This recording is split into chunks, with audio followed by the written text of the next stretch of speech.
तुझे घर पे जब लाऊंगा जी, शादी करके तुझे घर पे जब लाऊंगा जी।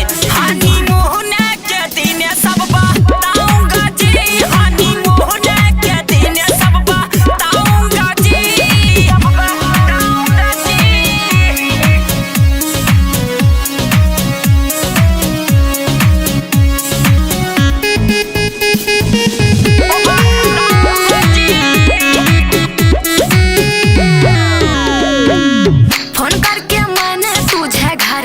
बुलाया तुम हो खत्म, तुमसे कुछ ना हो पाया, कुछ ना हो पाया, कुछ ना हो पाया।